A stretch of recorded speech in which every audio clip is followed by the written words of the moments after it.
여러분, 지난 시간 은혜 이야기에 이어서 오늘은 은사 이야기에 대해서 좀 나누고자 합니다. 여러분, 은혜와 은사는 조금 다른데, 은사라는 것은 은혜 은자에 줄 사자를 써서 성령님께서 주시는 은혜의 선물, 은혜 받은 자들에게 주시는 성령님께서 주시는 은혜의 선물이 은사입니다. 근데 은혜와 은사가 어떤 차이가 있느냐?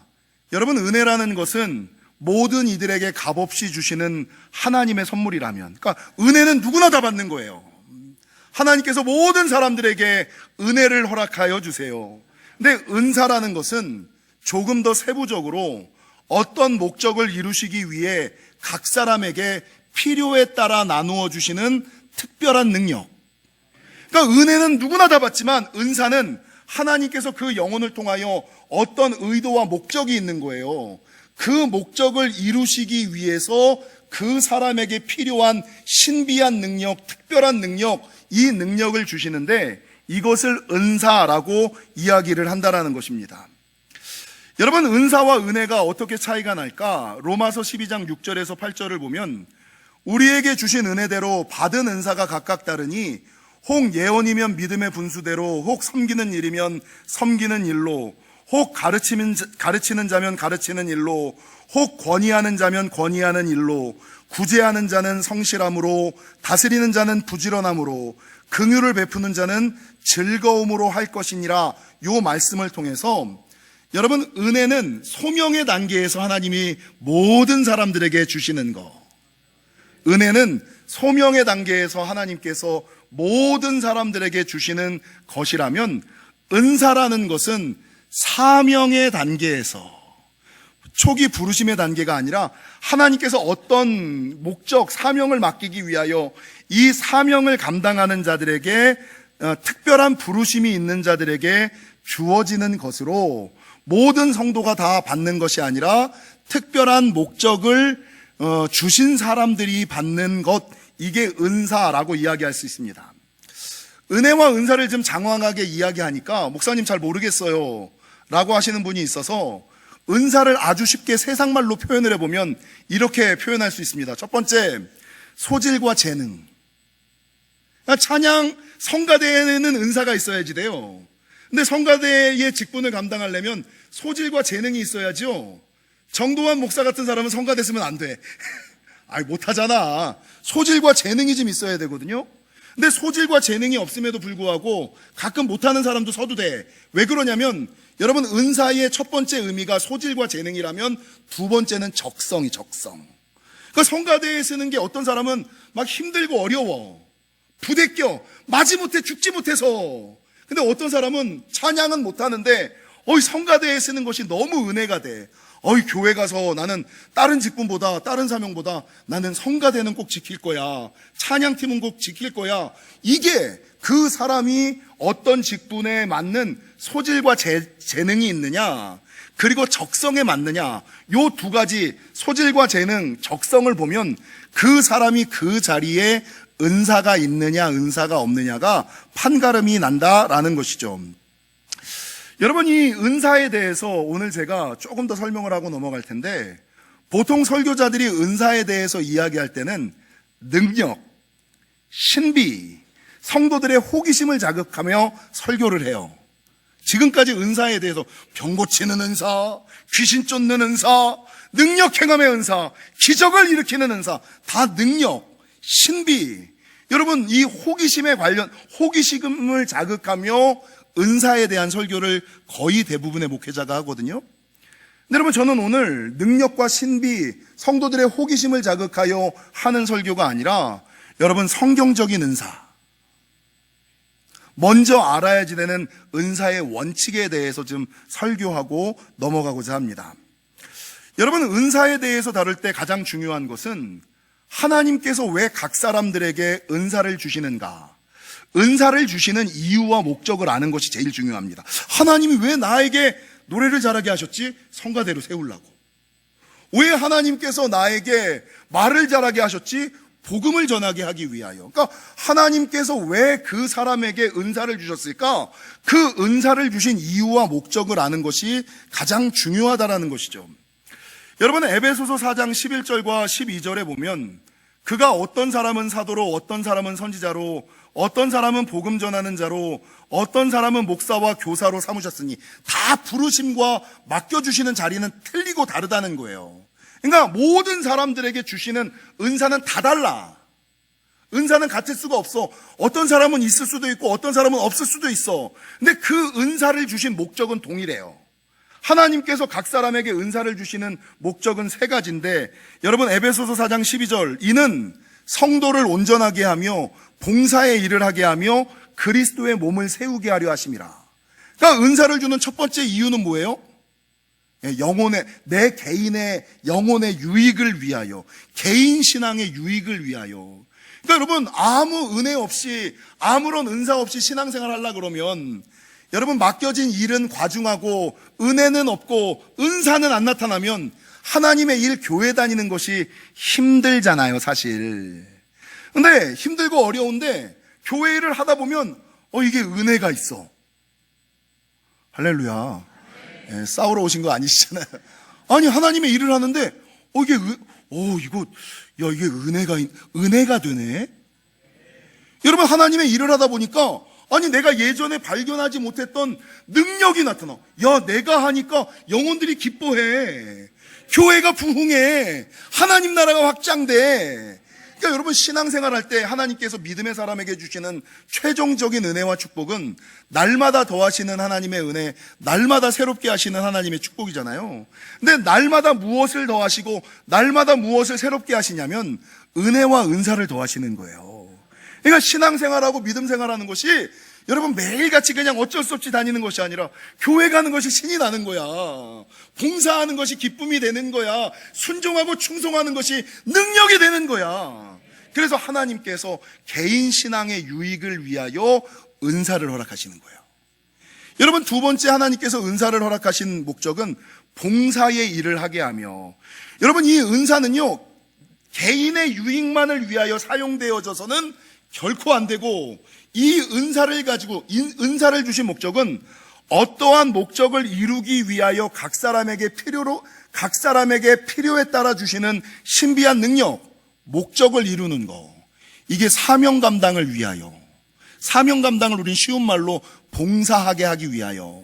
그래서 여러분, 은사 혼자 갖고 있으면 뭐해? 나만 예언하면 뭐해?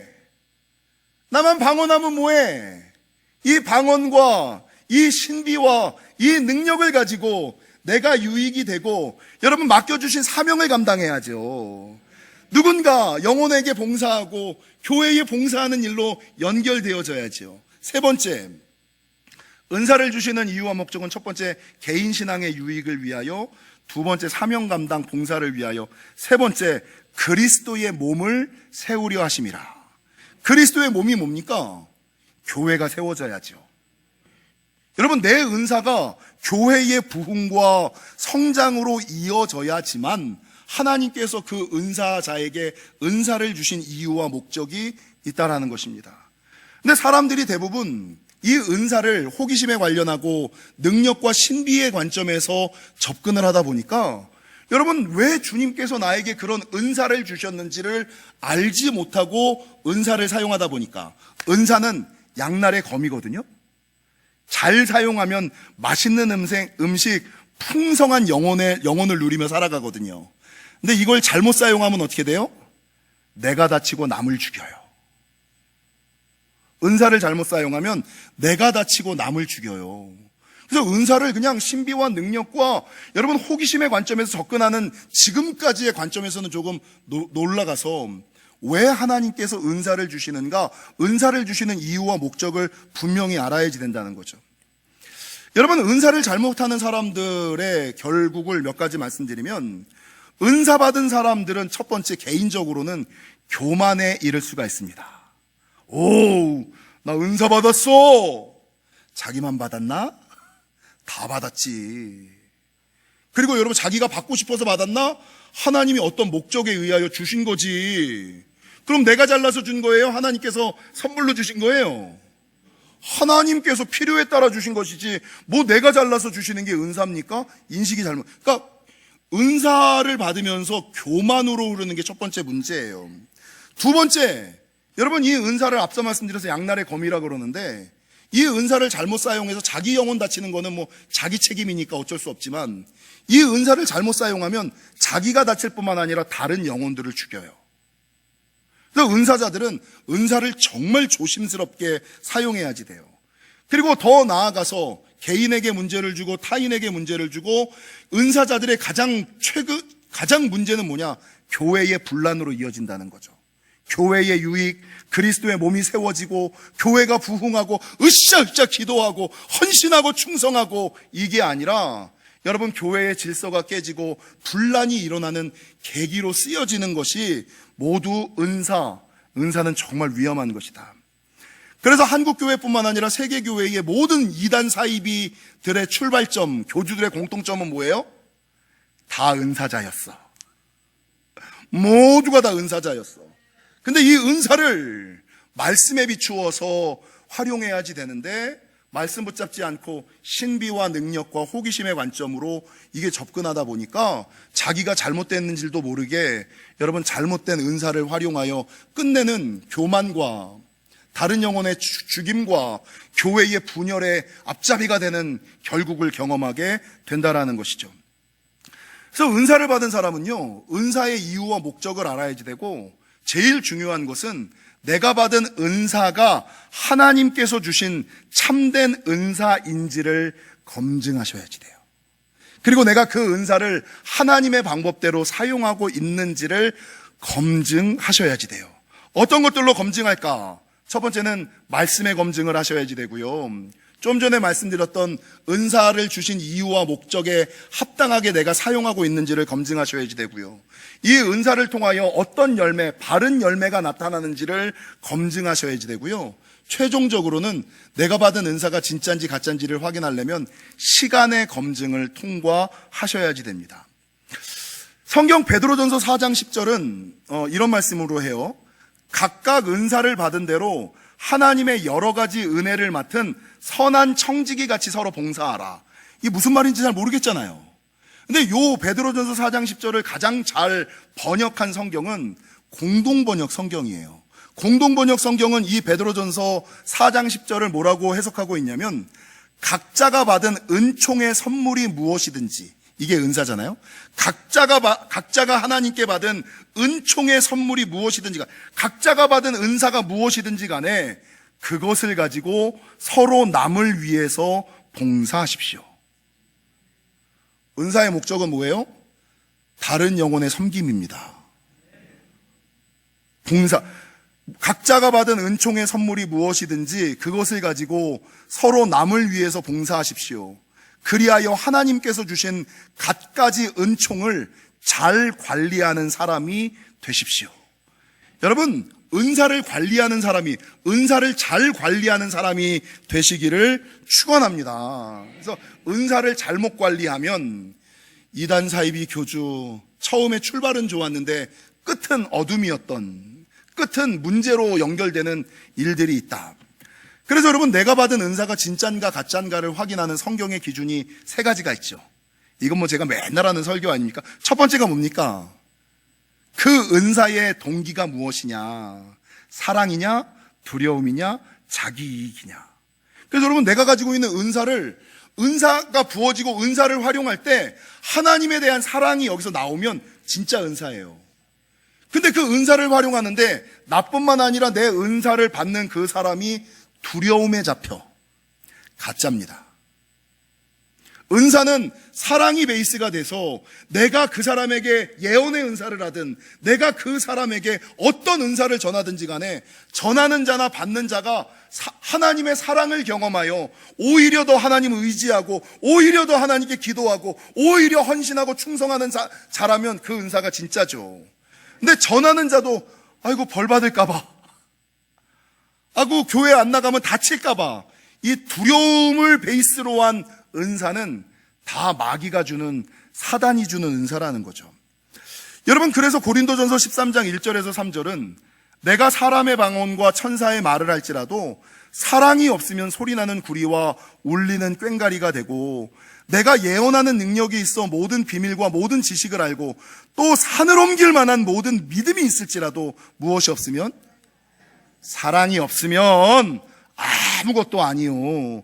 내가 내게 있는 모든 것으로 구제하고 또 내 몸을 불사르게 내줄지라도 사랑이 없으면 내게 아무 유익이, 그래서 여러분, 은사가 아무 유익이 없는 걸로 연결될 수가 있어요. 왜? 그 안에 영혼에 대한 사랑, 하나님에 대한 사랑, 삶에 대한 사랑, 이 사랑으로 모든 것들이 출발해야지, 두려움을 베이스로 한 모든 은사는 가짜다. 하나님에게 가까워지게 만드느냐, 하나님과 교회에서 멀어지게 만드느냐, 여러분, 이걸로 판가름하시는. 두 번째, 내가 받은 은사는 첫 번째, 사랑이 베이스냐 아니냐로 파악할 수 있고요. 두 번째, 질서에 맞는가 맞지 않는가로 판가름할 수 있습니다. 동일하게 고린도전서 14장은 은사에 대해서 쭉 이야기를 해요. 근데 14장 마지막 39절과, 우리 바로 두 장만 넘기면 14장이니까 14장 39절과 40절을 보실까요? 고린도전서 14장 39절과 40절. 그런즉 내 형제들아, 예언하기를 사모하며 방언 말하기를 금하지 말라. 여러분, 은사는 많이 받으셔야 됩니다. 더욱 사모하셔야지 됩니다. 은사는 넘치는 게 좋습니다. 그런데 40절을 읽겠습니다. 시작. 모든 것을 품위 있게 하고 질서에 맞게 해야지. 여러분, 이 본문을 새번역 성경은 뭐라고 번역하고 있냐면, 모든 일을 적절하게 하고, 그러니까 은사가 우선이면 안 돼요. 내 은사가 옳다고 영혼에게 부담감과 부대낌과 두려움과 공포를 심어줘서는 안 돼요. 그러니까 만약에 내가 은사를, 제 개인적인 얘기를 할게요. 기도를 하다가 어떤 분에 대한 하나님의 뜻을 알게 됐어요. 이 사람이 그거를 고쳐야 그 영혼이 풀려요. 근데 내가 그 얘기를 하려고 그러면 이 사람과 관계가 어그러져.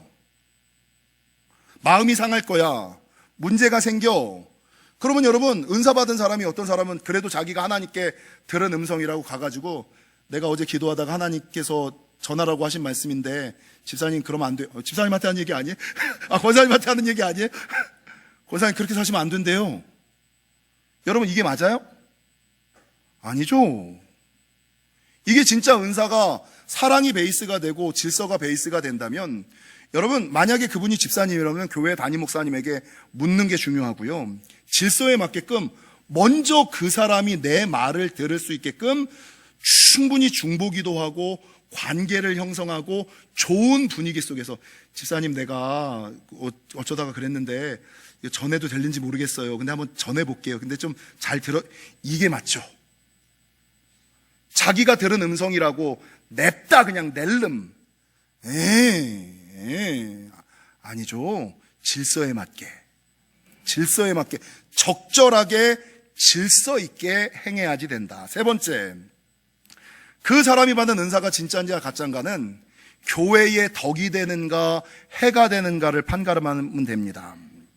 그래서 여러분, 내가 어떤 은사를 활용했는데 교회에 분란이 생겨, 영혼의 상처가 생겨, 여러분, 그 은사 사용하시면 안 돼요. 그 은사가 가짜라는 말 아니에요. 그 은사를 잘못 사용하는 거예요.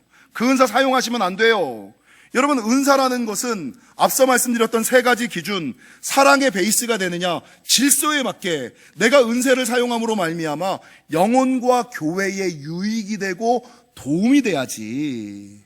내가 가지고 있는 은사를 사용했다가 영혼이 다치거나 교회가 문제가 생기면 여러분, 큰 은사를 잘못 사용하는 일들이 된다는 거죠. 오늘 에베소서 4장 12절뿐만 아니라 베드로전서 4장 11절도 뭐라 그러느냐, 만일 누가 말하려면 하나님의 말씀을 하는 것 같이 하고, 막 전하지 말란 얘기거든요. 누가 봉사하려면 하나님이 공급하시는 힘으로 하는, 내가 전하는 게 아니라 하나님께서 나를 통하여 전하시는 거지. 여러분, 이는 범사의 예수 그리스도로 말미암아 하나님이 영광을 받으시게 하려 함이니 그에게 영광과 권능이 세세에 무궁하도록 있느니라. 그래서 이 은사를 통하여 내가 드러나면 돼요? 아니죠. 이 은사를 통하여 나는 사라지고 오직 하나님만 드러나게끔, 교회의 부흥과 유익이 있게끔만 되는 것이 참다운 은사임을. 여러분, 한국 기독교 초기에 충남 논산군 연산면 장전교회에 권유경 권사님이라는 분이 계셨어요. 권유경, 왜 이렇게 이름이 어려워. 권사님이 계셨어요. 이 권사님은 그 양반집 교수였거든요. 양반집 교수였는데 예수님을 믿고 나서 복음을 전하고 싶은 마음이 너무나 드는 거예요. 근데 양반집 교수가 세상에서 아무것도 안 해봤는데 복음을 전할 방법이 없잖아요. 고민을 하다가 박물 장수를 하면 되겠다. 여러분이 다라이에다가 지고 다니면서 띵똥띵똥, 옛날엔 띵똥이 없었지. 이리 오너라! 이러면서 여러분 참빗도 팔고 이것도 팔고 저것도 파는, 그러니까 박물 장수는 어느 집이든 쉽게 들어갈 수가 있거든요. 그러니까 이 양반집 교수였던 권 권사님께서 박물 장사를 하면서 복음을 전하는 거예요. 근데 이게 얼마나 좋았는지 수많은 사람들이 예수를 믿고 복음을 듣는 거예요. 근데 문제는 이 권사님께서 복음 전한 사람 가운데 어떤 성도의 아들이 다리가 붙어버린 거예요. 그러니까 한순간에 다리가 붙어서 일어나지 못하고 그냥 주저앉아 있는 거예요. 그러니까 너무나 그 당시 1900년대 당시니까, 아니 약국이 병원이 있는 것도 아니고 약도 있는 것도 아니고 오직 하나님의 능력만 있어야 되는데, 나에게 복음 전해준 저 권사님의 말에 의하면 우리 예수님은 능력의 하나님이라거든. 치유의 은사와 능력이 있다 그러거든. 그러니까 권사님에게 연락을 해서 연통을 넣어서, 권사님 우리 집에 와서 빨리 내 아들을 위하여 기도해 주십시오. 그러니까 권사님이 자기가 전도한 사람이니까 그 집에 가서 그냥 할 수 있는 방법이 아무것도 없으니 그 마른 다리 2개를 붙잡고 기도를 열심히 땀을 뻘뻘 흘리면서 한 거예요. 어떻게 됐을까요? 기도가 끝나는 그 순간에 그 아들이 벌떡 일어나서 걸어 다니는 거예요. 할렐루야. 그러니까 그 주변에서 그 모습을 봤던 사람들이 놀랄 노짜 깜짝, 우와! 이야! 하나님 살아계시는구나. 야! 저 권사님 대단한데? 야, 저 권사님 하나님과 같은 사람이야. 우와! 진짜네. 여러분, 그 일이 있고 나서 이 권 권사님께서 자기 집으로 돌아와서 그날 저녁에 기도의 골방에 들어가서 하나님께 이런 기도를 해요. 하나님께서 나에게 이런 은사를 주신 거 너무나 감사한데, 가능하시면 이 신유의 은사를 나에게서 거두어 주시옵소서. 이해가 되세요?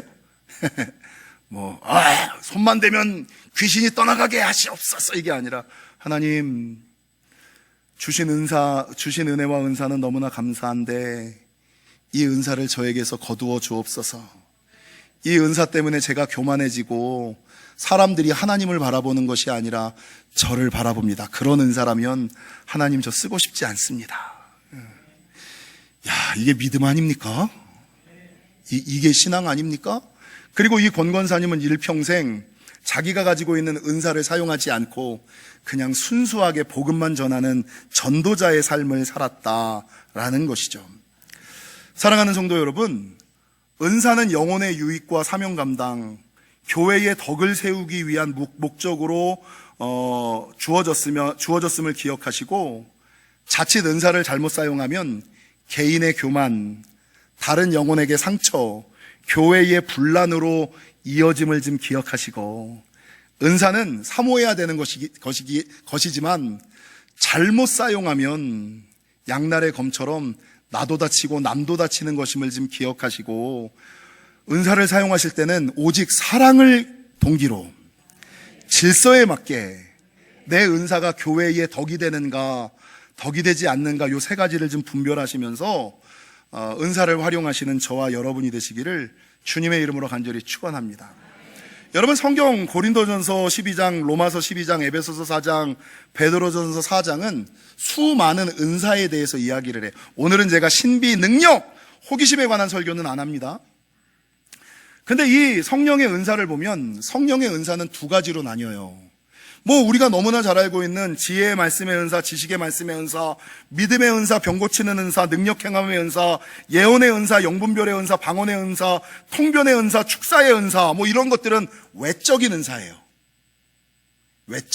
은사는 외적인 은사와 내적인 은사가 있어요. 외적인 은사는 우리가 그냥 일반적으로 동경하고 추구하는 뭐 병 고치고 귀신을 쫓고 기적이 일어나는 이게 외적인 은사예요.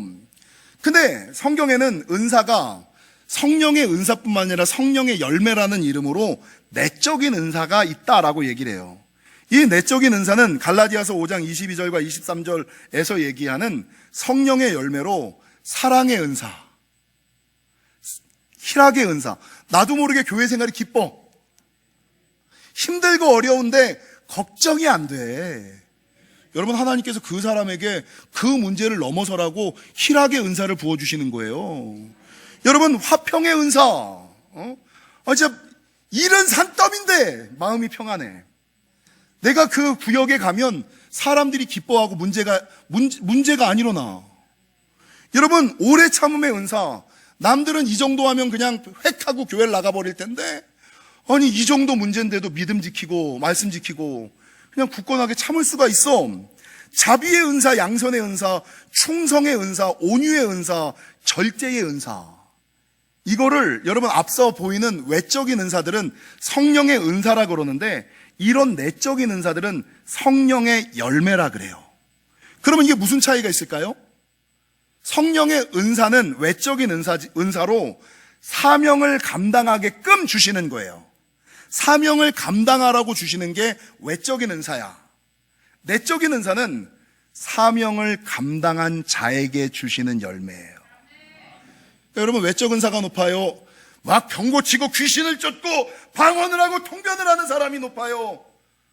온유하고 겸손하게 충성하고 기뻐하고 살아가는 사람이 높아요. 여러분, 인식을 바꾸십시오. 생각을 바꾸십시오. 세상과 사람은 눈에 보이는, 그래서 여러분 말세에 마귀가 성도들을 무엇으로 미혹해요? 표적과 능력, 은사로 유혹하잖아요. 귀신을 쫓는데, 예언을 한대. 죽은 자가 살아난대. 표적과 능력, 기적, 그거 보고 쫓아갔다가 다 믿음에서 떨어지는 거예요. 그래서 여러분 보십시오. 외적인 은사가 있는 사람이 내적인 은사가 없는 사람들은 많아요. 능력은 나타났는데 온유하지 않아. 여러분, 은사자들의 얼굴을 보세요. 이제 저도 이 정도 되니까 어느 교회 가든 모두 교회 가든 은사자가 3-4명 정도는 있거든요. 하나님께서 특별한 은사를 주신 사람들이 3-4명 정도 있어요. 얼굴만 보면 그 사람이 은사자인지 아닌지 다 알아. 왜 그런지 아세요? 은사자의 얼굴은 똑같아. 근데 그 은사자들의 얼굴이 어때요? 기쁨이 있습니까? 온유합니까? 아니에요. 뭐 아멘이야. 아니, 온유하지 않아요. 얼굴이 굳어 있어. 기쁨이 없어. 평안이 없어. 여유가 없어. 이게 한국의 은사자들의 공통된 얼굴상이에요. 그래서 교회 가서 이렇게 보면, 기도하는 모습 딱 보면, 저분 은사자구나. 근데 진짜 은사는 아니네. 어설픈 은사, 성경적이지 못한 은사를 가졌구나 라고 느낄 수가 있다는 거예요. 그래서 여러분, 은사는 외적인 은사와 내적인 은사가 있지만, 외적인 은사는 사명을 감당하라고 주시는 은사고, 내적인 은사는 사명을 감당한 자에게 주시는 하늘의 기쁨과 평안임을 기억하시고, 여러분, 외적인 은사뿐만 아니라 내적인 은사를 더 사모하시고 세상의 인식과 생각을 좀 바꾸시고 바라보시는 저와 여러분이 되시기를 주님의 이름으로 간절히 축원합니다. 특별히 이 은사에 대해서 우리가 꼭 기억해야지 되는 거, 여러분, 이 은사는요, 그 사람의 신앙, 그 사람의 높고 낮음을 보여주는 신앙의 척도가 아니에요. 은사는 하나님께서 주시는 거죠. 필요에 따라 주시는 거죠. 사명을 감당하라고 주시는 거죠. 그 사람이 기도 많이 하고 신앙이 좋아서 그 은사를 주시는 게 아니에요. 그러니까 은사가 나타난다고 우와 대단하구나, 이건 사람의 생각이죠. 은사는 그 사람의 필요에 따라 하나님께서 각양 은사대로 나눠주는 거예요. 근데 사람들은 이 은사를 가진 사람은 대단한 사람이고, 여러분, 사실 은사가 필요 없는 사람이 더 대단한 사람 아니에요? 제가 맨날 하는 예와, 이건 맨날 하는 예화. 많은 사람들은 기적과 이사를 좋아해요. 몸으로 경험하고 체험하는 거를 좋아해요. 근데 맨날 이거를 추구하던 사람들이 하루는 버스를 타고 가다 교통사고가 났어. 근데 하나도 안 다쳤어. 차는 전파가 됐는데 완전히 다. 이 사람이 이야, 드디어 내가 하나님의 살아계심을 경험했다. 와가지고 막 자랑하고, 이야, 어제 나 교통사고 났는데 머리카락 하나도 안 다쳤어. 하나님은 살아계셔. 하나님은 나를 사랑하셔. 막 자랑을 한 거예요. 근데 그 얘기를 듣고 있던 사람이 그래. 나는 교통사고가 아예 안 났어. 여러분, 제가 신학대학원 다닐 때, 이런 얘기 많이 하는데, 1년에 40일씩 금식을 하고 기도하는 목사님, 제 동기 목사님이 계세요. 근데 이분이 하나님께 부르심을 사무엘처럼 받으셨어요. 자기 방에 자고 있다가 누가 아이고 혜용아 부르면서 뺨을 탁 때리더래. 그래서 아버지가 때리는 줄 알고 벌떡 일어나가지고 아버지 왜 불러요? 왜 때려요? 부르려면 말로 부르지. 그랬더니 나 너 부른 적 없는데? 이상하다 싶어가지고 또 자는데 누가 또 혜용아 부르더라는 거예요. 그래서 다시 가서 아버지 왜 불러요? 그러니까 나 부른 적 없는데? 근데 갑자기 다시 잠을 잘라 보니까 이거 그 옛날 사무엘의 하나님의 부르심이랑 동일하네? 이걸 와갖고 나한테 자랑을 하는 거야. 근데 여러분, 신학생이 이 얘기를 들으니까 얼마나 영적인 욕구, 하나님 나도 좀 불러주지. 나는 그 당시에 방언도 못하고 아무런 은사가 하나도 나타나지 않았는데 하나님께 6개월을 울며 불며 매달렸어. 하나님, 저 형에게 보여주는 은사의 10분의 1만이라도 나에게 보여주시면 내가 일평생 하나님을 위하여 생명을 드리겠다고 그랬거든요. 6개월 막 기도하고 났더니 하나님께서 하루는 기도 중에 그러더라고요. 도하나, 내가 너한테까지 그래야겠냐? 이해가 되세요? 내가 너도 기적 보고 내일 할래? 너도 은사 있어야만 내일 할래? 너도 복 받아야만 내일 할래? 내가 그 음성을 딱 듣는 순간, 하나님, 내가 일평생 표적과 은사와 축복을 구하지 않겠습니다. 복이 있든 없든, 은사가 있든 없든, 응답이 있든 없든, 역사가 있든 없든, 하나님, 나는 신경 쓰지 마세요.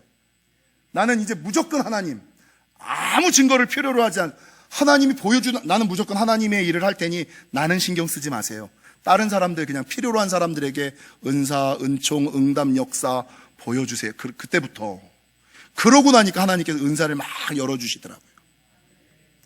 사랑하는 성도 여러분, 은사는 그 사람의 신앙을 보여주는 신앙의 척도가 아니에요.